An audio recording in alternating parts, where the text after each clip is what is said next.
Welcome to the Smart Connector podcast. I'm Jane Baylor and I'm here with a wonderful guest, Zoltan Vardy. Welcome, Zoltan. Hi, Jane. Nice to be here with you and your live audience. Yeah, so Zoltan is a startup mentor and speaker who works with B2B tech startups to help them market to their business audience. And he combines 20 years in the corporate world with 10 years as a founder himself and owner of the Launch Code, which is a very exciting process that we're going to talk about in this podcast. So it's really great to have you here, Zoltan. I'm so glad that you could join us.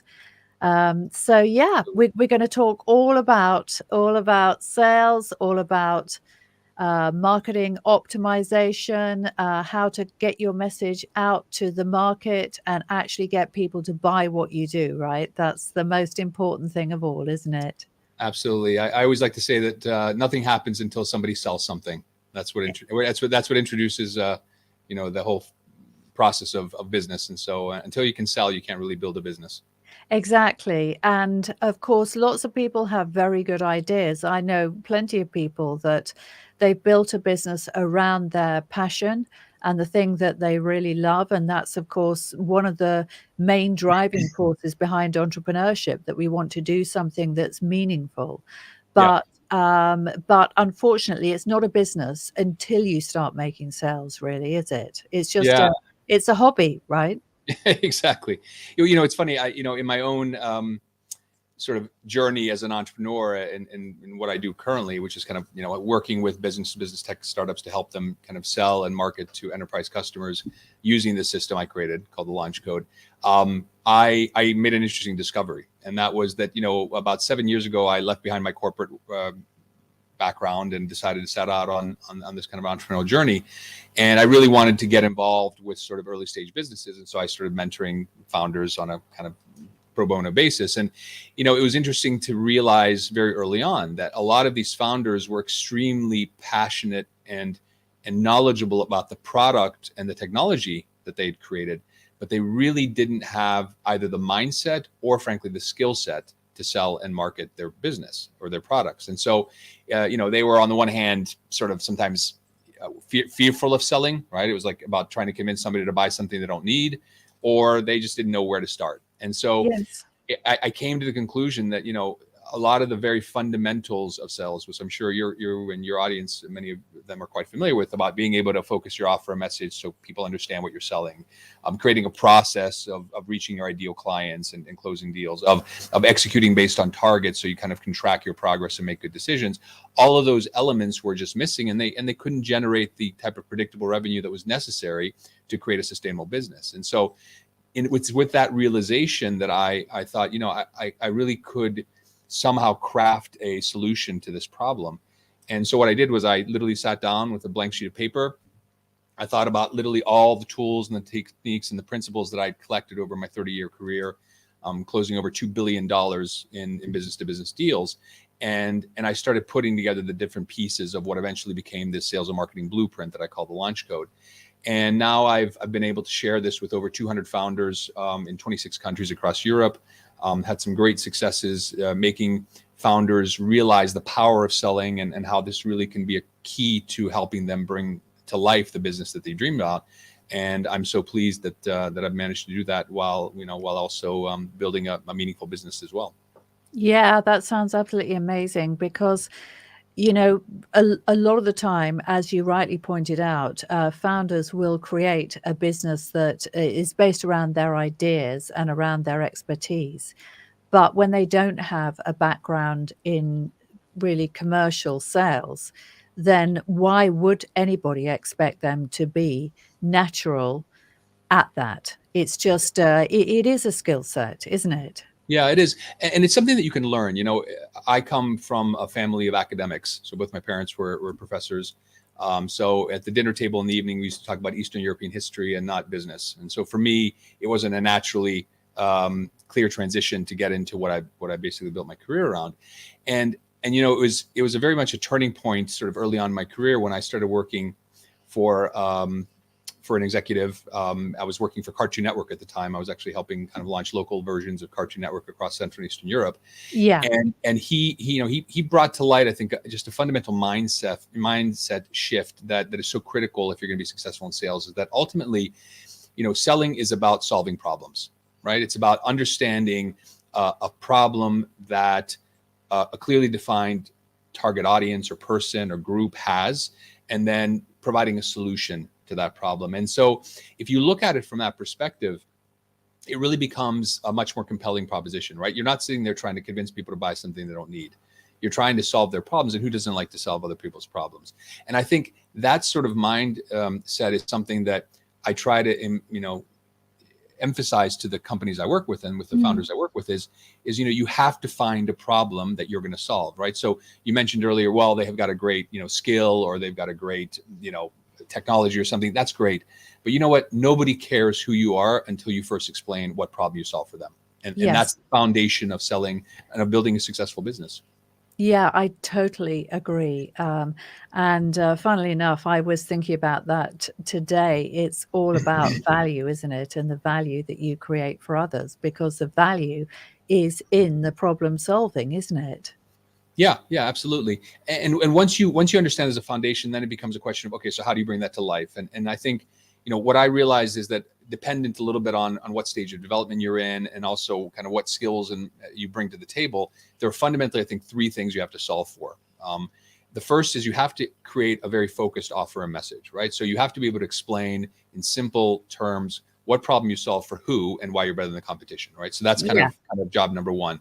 The second is you have to create some sort of structure to your client acquisition, whether it's direct sales, outbound sales, whether it's inbound marketing, where you're driving inbound interest, or you're working with partners, channel partners to extend your reach and your credibility. You have to create some balance among those and find the proper tools that'll get you there to your ideal client, and then help you close more deals. And third, a lot of founders don't come with a strong background in sort of structured corporate thinking. I know you and I share a similar background on that front. So for them, it's not obvious to set goals and to track your performance and to determine which KPIs, key performance indicators, make sense and which ones are irrelevant. And just that process of executing based on targets gives you that structure. And so it was really with this sort of insight that I created effectively the launch code, is that I help kind of address these three problems. Focus your offer message, structure your sales process, and execute based on targets. And once you have that down, it really comes down to how effectively can you bring this approach to life. Yeah, I mean, that's so clear and so precise and makes so much sense to me, Zoltan. So you specialize in tech, don't you? So you work with a lot of SaaS founders, don't you, to help them scale? That's really your niche, isn't it? Yeah. So yeah. Yeah. Mm-hmm. So would you say what kind of trends do you see within that industry? Do you think it's changing? Well, I'd say that one of the trends that obviously you'll notice if you spend a little bit of time in the business world these days is the impact of artificial intelligence, right? Of generative AI, of all that. So that's clearly creating a new, it's creating a new environment in which, a lot of tools are being developed to be able to efficiently reach out to customers, to target customers in a more tailored way. And I think all of that is very good from a process standpoint. But what I also find is that it also drives the conversation somewhat away from the fundamentals of selling. And I think, and this is one of my really key learnings from what I've seen in the last few years, is that you can have the best tool as it relates to reaching out to people and getting them to listen. But if you don't have a compelling message to share, it's like pouring water into a leaky bucket. It just doesn't matter. Right. And so that's why a lot of the things that I focus on in the work I do with founders is really getting the fundamentals down. And for me, that really comes down to three things. One is your value proposition, right? So can you explain in single sentence why people should buy what you're selling? The second is your product offering, right? Being able to create a very simple structure for what customers can buy from you. Interesting. I had a meeting today with a potential supplier to me. So I was in the buying seat at that stage. And really interesting character, interesting offer, but he couldn't really explain to me, what am I going to buy? Am I buying his time? Am I buying his solution? Is it the technology, right? So it really didn't give me anything to say yes to, right? And so that's something I think you have to get right. And the third piece is your messaging and your tools. So your messaging has to be driven by your customer's problem and then how you solve for that problem. So I'm sure you've experienced this before from our corporate world, right? You get into a big conference room with 20 people sitting around the table, and somebody pulls out their laptop and starts projecting. And the first slide is, we have 3,000 employees from 27 countries, working with these blue chip companies and so on. And the first 15 minutes is me, me, me, me, me. And in the meantime, every single person in that room, except for the person presenting, is asking themselves a single question: is, why should I care? Yeah. What are you going to tell me that's going to get me excited about the solution you're offering? And I think that sort of mindset is something that people default to, but having that messaging approach, which is like, this is the desired outcome of your target customer. This is what they want to feel or experience when they use your solution.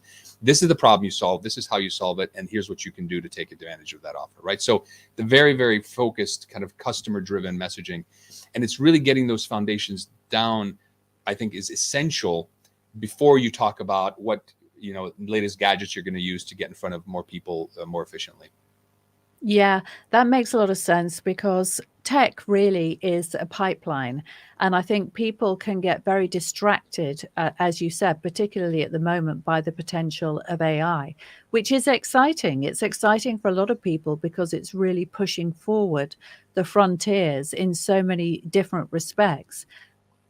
But at the end of the day, it really is just a tool, isn't Yeah, it? yeah, All tech yeah. is there just to serve our needs as humans. Yeah. And so really, as you said, the needs have to come first. Yeah. And you said the key, we're all humans, somewhat obvious, but so critical, right? People at the end of the day buy from people, right? So you have to be able to make a compelling case for why you're going to help that individual, whether they're the buyer themselves or they're representing an organization, but why, first of all, why what you're offering is relevant to their solving the problem. Second of all, why should they trust you? And I think that credibility piece is something that is often downplayed, especially in this extremely virtual world in which we increasingly live in. Yes. Is how do you build credibility? And so one of the things I talk a lot about with my customers is the importance when you're talking to enterprise customers with big budgets and multinationals. You really have to project a sense of reliability, of confidence, of that what you're doing, because as we well know, at the end of the day, the driving force in corporate decision making is certainty, right? The entire infrastructure of a corporation is about how can I predict the future to some level of certainty so that I can be sure about my job, right? That's the reality. And so Yes. you have to be able to present your proposal to potential enterprise customers that in a way that says, these are people I can trust. These are people are going to deliver what they're going to say they're going to deliver, and they're going to do it the way we agreed.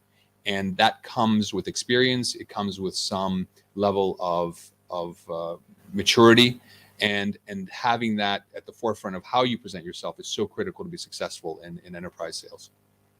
Yeah, I think that is so important. And I think it's something that is often really overlooked, is actually understanding the dynamics of those enterprise businesses, right? Yeah. Because you can't just pitch up and be entertaining and fun and different and just expect them to be okay with that, because Yeah. it's political. Yeah, it's political, but I think one thing you can do to increase your chances is to target the right type of companies. And this is something that I emphasize a lot, is not all enterprises are created equal. There are certain characteristics of companies that are more likely to do business with early stage suppliers. So Right. one of those characteristics is, I like to sort of kind of a classic way to divide, companies, or you can sell to rabbits, deer, or elephants, right? Elephants are the big lumbering players, usually market leaders, move very slowly. If you can catch an elephant, you're in good shape for a while. Yeah. On the other end of the spectrum are the rabbits, right? They're the small, quick moving, limber companies, oftentimes startups that are great to business with, but they're not going to feed you for very long.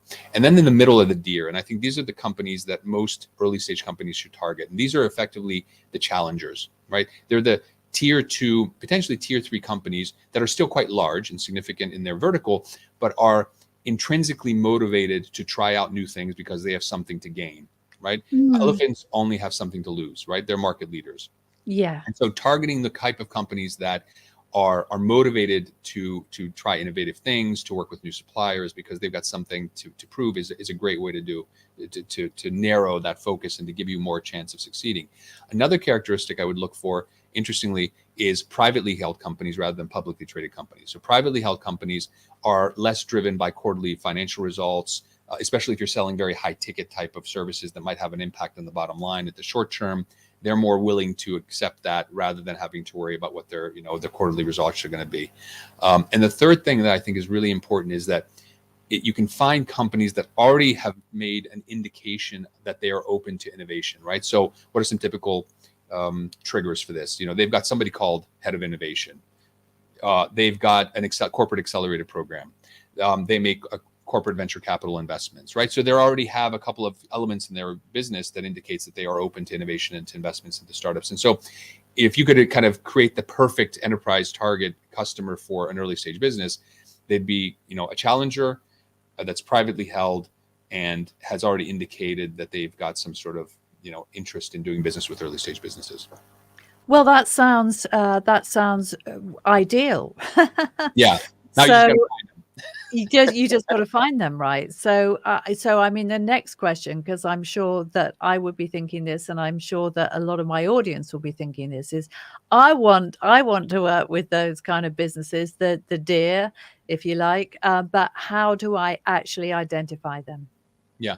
Well, I think the first thing to do is to identify your ideal customer profile, right? Sometimes Yeah. people call it a buyer persona or ideal customer profile. And that's something that I actually spend quite a bit of time on with my clients, is that we really drill down to a tremendous amount of detail to really, really, really pinpoint who it is that is going to consider your solution, not one of many options, but the perfect option. And Yeah. that's such a big difference. And so, I always like to say, just because everybody can use your service doesn't mean everybody should use your service, right? So there are things that are relevant for some and more relevant for others. And so one of the things you have to do is really, really narrow down. And that comes down to some very, empirical things like size, like location, like, structure. And it could be softer things. Are they interested in buying high quality? Are they interested in just purely a price play? Are they interested, are there people in there that are driving innovation, right? So there's certain things, mindset, that matter. For instance, for me, one of the important characteristics of my ideal customer is they're struggling with sales, right? So they've got that sense of like, I know I got to sell this thing, but I just don't know how to do it, right? So a self-confident founder that considers them an expert in sales is not my target customer because they don't see the problem, right? Yeah. In the same way, so that's a mindset, right? So that's important for anybody, whatever you're selling, whether it's a technology or a tool or whatever. You got to be speaking to people who feel like they need help in that area. So Definitely. once you've identified that ideal customer profile, then it's much easier to identify companies that meet those criteria, right? So once you've created the standard, then you do research. And where do you do research? You can do it on the internet. You can look at your network. You can do, and it's a very interesting. I'm working with a company out of Slovenia that's it's much bigger in size than normally the companies I work with. They've got, I don't know, $20 million in sales. But it's a development company who's built their business on the back of referrals, amazingly, to this size. And I'm working with them now to get into the enterprise sector. And I did this exercise with them. So they're saying, we're doing business with literally hundreds of customers. And then we went through this exercise and we identified the elements. And all of a sudden, the next week they came back and they had a list of 11 companies that meet this criteria, of which about 7 or 8 they hadn't even heard of before. And I was talking to the founder. They said, it's amazing. I didn't even think of these companies as potential customers. But once we narrowed down the focus of who we wanted to speak to, all of a sudden these became perfect fits for us, for the service we provide. So just the process of narrowing your focus already opens up specific lists of companies you can do business with. And then it becomes a question of how do you get in front of them and get them to, bite, so to speak, on your initial offer and go through the process, which is, of course, is a longer, takes some time and takes some different techniques. Yes. So different techniques, time I understand, different techniques is the interesting part, of course. So let's hear about some of those different techniques then, Zoltan. Okay. Well, I'd say the first thing is you have to make sure that you're selling something of meaningful outcomes. And what I mean by that is if you're selling to big customers, you want to try to create, sell something that is going to have an impact on their bottom line. And I can't emphasize this enough. So I used to sit on the buy side, right? So I was at one stage CEO of a 1,000-person company, multi-$100 million revenue business. So I used to purchase big elements. And the reality is, we can talk a lot about, very fashionable things like sustainability and equality and diversity, which are all very important. But at the end of the day, at the bottom line, corporate decision makers are driven by their financial outcome. Full stop. Always. Yeah. That's the bottom line. And you just Yes. have to accept that. That's just the reality. So Yeah. if you're selling something to enterprise, you better be able to explain why that is either going to generate more revenues for them or save Yeah. them costs. Full stop. Everything Totally. else, building efficiency and growing engagement and all that stuff is nice to have stuff. And they say, rising tide lifts all boats. We're not in a great environment right now economically, right? So things are being cut back. But if you are selling something, you have to explain the financial upside of that. Once you've done that, you have to start mapping out the decision makers within the organization. So the bigger the organization, the more that influencers will have an impact on the decision and less just on decision makers, right? And so if you think about this as a pyramid, yeah, there's somebody at the top who says yes or no, but they're probably going to be influenced by 4 or 5 different people somewhere lower in the organization. Yeah. It's your Yeah. job to identify those people. Ideally, you want to try to create a relationship with at least one of those, your internal rainmaker or your internal champion, who will help guide you through that process of decision making. And I think that that's something that a lot of companies, startups will discount, right? They'll say, oh God, this is taking forever, and how do we get to a yes and all that stuff. And yeah, look, part of that, some of that is just sort of, I like to say it's like gravity. Like you can complain about the fact that the pen falls out of your hand, but that's just life, right? You just deal with it. You work around that. And so you just have to accept that corporations make decisions slowly.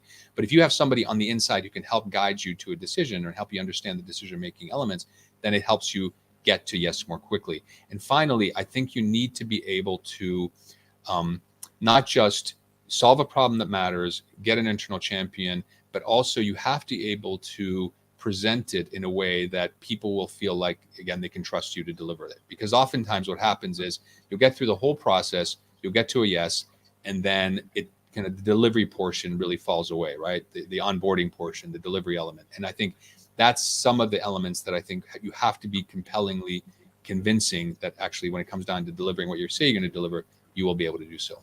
Oh, yeah, I totally agree with that because, as you said, if it falls down at that point, then all the hard work that you've done up until that point is going to be destroyed, right? Because Yeah.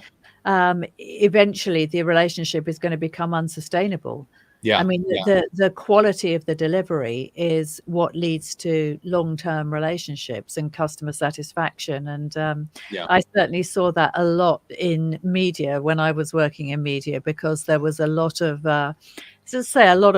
effort that went in at the front end, but it was hard to sustain for some of those businesses throughout the delivery.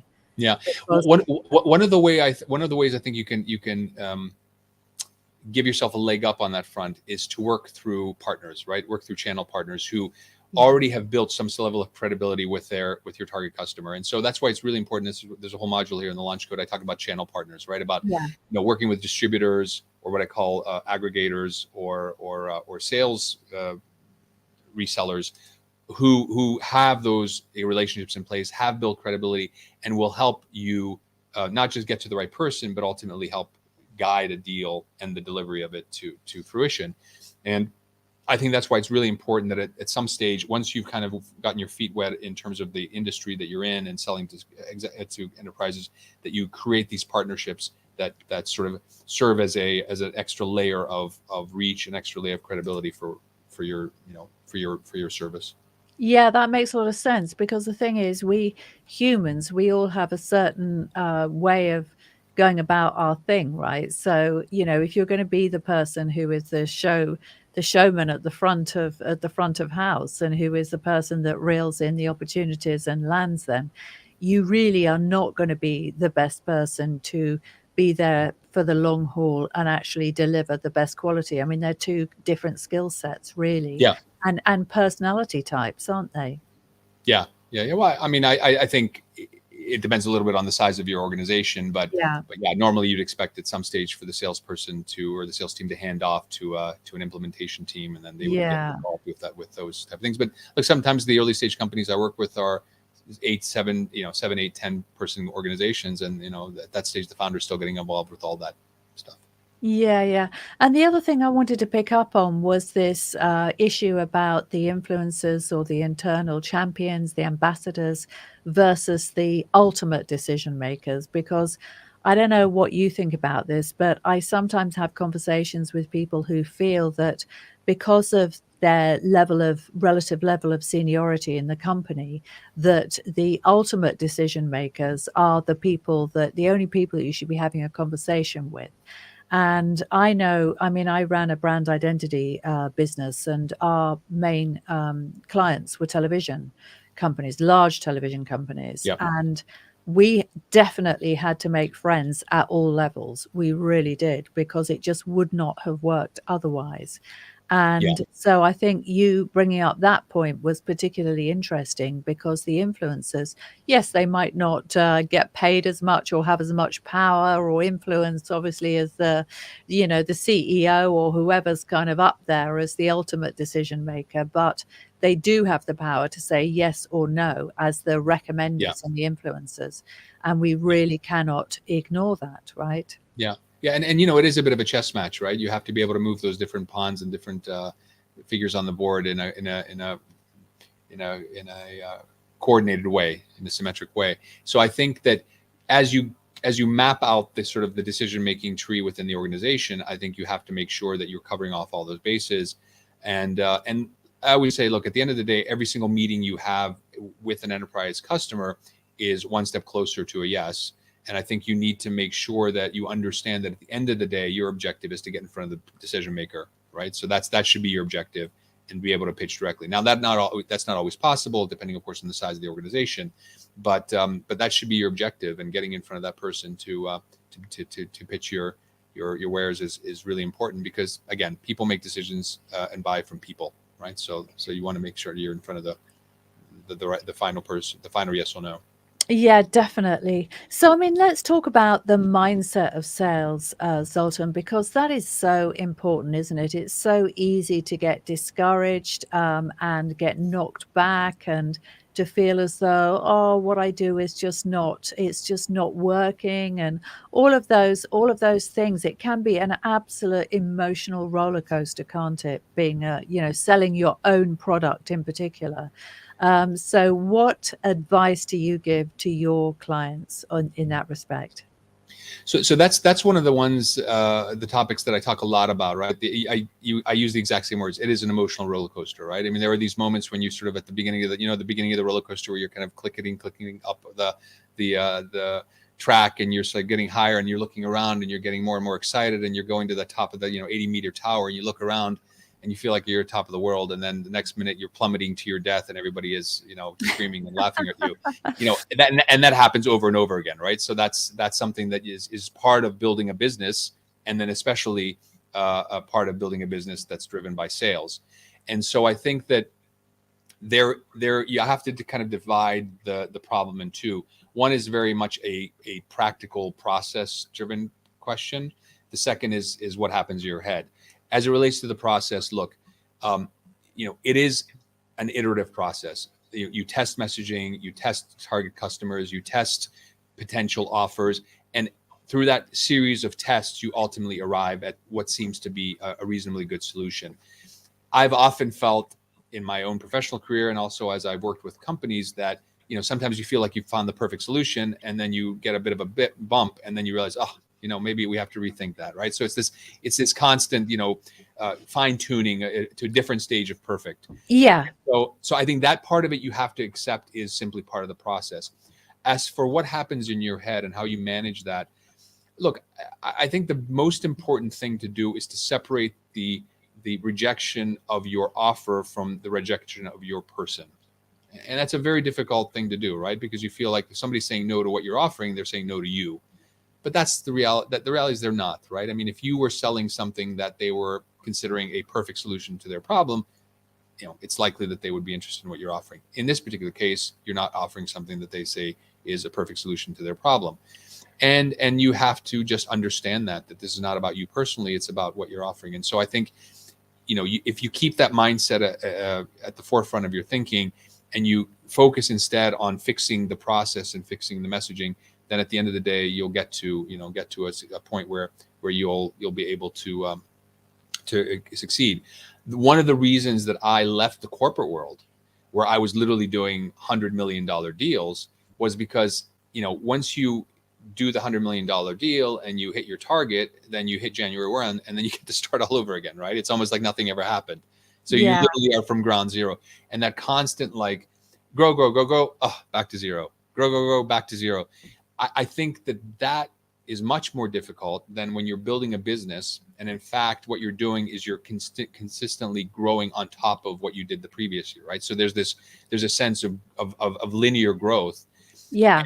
And for me, that's a lot more compelling, a lot more exciting, because there's no sort of central master somewhere behind behind the shadows in some dark room saying that this year you need 110 and next year's 120 and the next year's 130. It's like, hey, listen, I'm building a business and I'm just one step closer to building the business I dream about. And so keeping that motivational factor as part of your mindset is really, really important. Yeah, and I think that's a very interesting perspective, because really when you're in that position, effectively you're just feeding the beast, aren't you? And it's not your beast, right? It's Yeah. it's a beast that you happen to be a part of. Really, you're like an organ of the beast. Yeah, exactly. And it's really interesting, the different mindsets. So in my last year at NBC Universal, I was responsible for several $100 million of revenue for I think it was something 50 odd cable TV channels in 30 countries. So, pretty broad brief, pretty international. And I remember in my first year, I think the target was plus 20% year on year. And I think I brought plus 17. And let's just say I didn't get pat on the back because it was under budget. The next year, having learned from the experience, I fought tooth and nail to lower my target to plus 6, and I delivered plus 7, and I got a pat on the back and a nice bonus. And so here I was, on the previous year, growing the business 17% and getting kicked in the rear. And the next year, growing the business 7% and getting patted on the back, right? So that's the corporate mentality versus the entrepreneurial mentality, which is like plus 17, awesome. We're 17% better than we were last year. And then, only 7, right? So it's just a different completely mindset when you're budget target driven versus, building a business driven. And I think that sort of mentality is something that I much prefer to what you have in the corporate world. Yeah, but at the same time, we talked earlier on about people by people, and it really is typical of people to personalize rejection of any kind. I think we're built to do that, and we really have to consciously challenge, that way of thinking. So, do you personally ever struggle with that, or are you absolutely at peace? And if somebody rejects what you do, or if you're working with some of your clients and they reject what they do, and maybe it's some plan that you've worked up between you, do you feel that twinge that it's like, it's something to do with me? Or do you just like, no, I'm past that. I'm ironclad, I'm bulletproof. Well, I would love to think that I'm bulletproof, but of course I'm not. I'm human. And of course there are good days and bad days, but I'll tell you what makes a big difference. And I think this is something that applies to everything. You're only as comfortable as you are as the number of your options, right? So if you're talking to 10 different customers and you need to close 2 of them, if one of them says no, then you're like, okay, that's fine, because I got 9 and more. If you're talking to 2 customers and you need to close 2 of them and one of them says no, that's when you feel the pain, right? Yes. So what that means is you have to constantly be filling your pipeline with potential opportunities. Yeah. And that's one of the things I think a lot of founders who don't have experience in sales neglect to keep in mind. They're like, oh, great, we've got 2 new deals and everything's fine. And then all of a sudden they have a poor month because there's no other opportunities and they're scrambling, right? So it's that mindset of constantly looking for new opportunities, always be selling, always be looking for new ways to bring potential customers into your space. That's what I think protects you from having those huge that huge amplitude of emotional, distress, right? Of like, oh, I lost a client versus not a client. So long story short, as with any business, you have a start where you're trying to build it and you see things are not working and you iterate and you do that. I mean, I've gone through that myself, but now after I think I'm in my 4th year, I can say with some confidence that I've got enough stuff in my pipeline that if for whatever reason one client doesn't come through, then I've got other options, right? So that's what I would encourage every single salesperson and certainly startup founder to keep in mind, is just always be grinding for more options. There's never enough, and that's why you should keep that in mind, because it helps you actually manage your emotional stress. Yes, yes. And, you and I, obviously, Zoltan, we both come from a media environment, and you Mhm. mentioned always be selling. I mean, in media, certainly the world that I came from, the people that could sell and the people that would sell, they were right at the very top of the tree. They were the people who ran the businesses. Everybody else came downstream, because there really is nothing more important in business than the ability to sell what you do, just to come full circle. So I totally subscribe to everything that you said. It's been amazing. Zoltan, if people want to contact you, what is the best way for them to do that? So if they want to reach out to me directly, LinkedIn is probably the best place. I think Mhm. I'm the only Zoltan Vardy on LinkedIn, or at least I haven't found anybody else. So if they just type my name in, they'll find me there.